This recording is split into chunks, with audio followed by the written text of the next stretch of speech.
વડોદરાના હરિનગર બ્રિજ નીચે વીએમસીની કામગીરી દરમિયાન પાણીની લાઇન તૂટી જતા હજારો ગેલન શુદ્ધ પાણીનો વેડફાટ થતો જોવા મળ્યો હતો। હરિનગર બ્રિજ પાસે સાઈબાબાના મંદિર નજીક વડોદરા મહાનગર સેવા સદન દ્વારા ચાલી રહેલી કામગીરી દરમિયાન પીવાના પાણીની મુખ્ય લાઇન અચાનક તૂટી ગઈ હતી।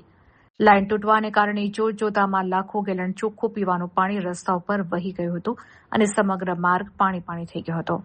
સ્થાનિક લોકોના જણાવ્યા અનુસાર વિકાસ કાર્યો દરમિયાન કોન્ટ્રાક્ટર દ્વારા પૂરતી તકેદારી રાખવામાં આવી ન હતી। આ ગંભીર નિષ્કાળજીને કારણે હરિનગર વિસ્તારના મુખ્ય માર્ગો પર જાણે નદી વહી રહી હોય તેવા દ્રશ્યો સર્જાયા હતા। રસ્તા પર પાણી ભરાઈ જવાને કારણે વાહન ચાલકો અને રાહદારીઓને પસાર થવામાં ભારે હાલાકીનો સામનો કરવો પડ્યો હતો। આ દુર્ઘટનાને પગલે હરિનગર અને તેની આસપાસના અનેક રહેણાંક વિસ્તારોના ઘરોમાં પીવાના પાણીનો પુરવઠો ખોરવાઈ ગયો છે।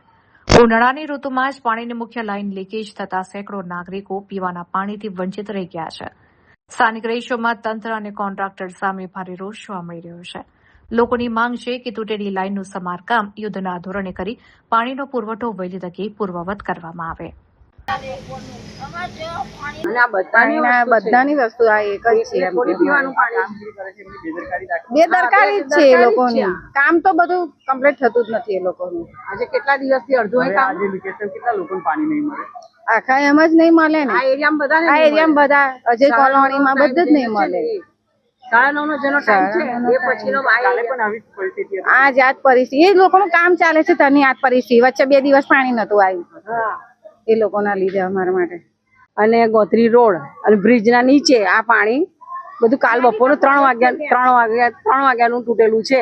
અત્યારે પાણી આવ્યું 9:30 તો 9:30 પછીનું પાણી આ બહાર નીકળ્યું છે। કાલ બપોરનું પાણી નીકળે છે તે બધું કાસમાં જાય છે। કેટલા કલાક થયા એ ગણી લો તમે।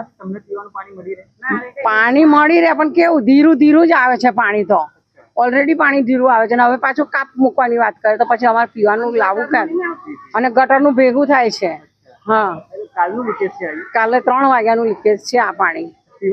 પીવાનું જ છે આ બધું પાણી।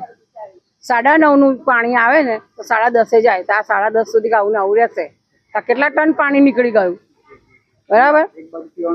હા, મળતું નથી ને આ બધું તો કાલનું આ લોકો કામ તૂટ્યું છે પાઇપ તો એને પહેલા બંદોબસ્ત કરીને પછી આગળ પાણી છોડવાની વાત કરવાની ને। ભલે એક દિવસ બધાને તકલીફ પડે પણ પાણી તો સરખી રીતના મળે કે ના મળે?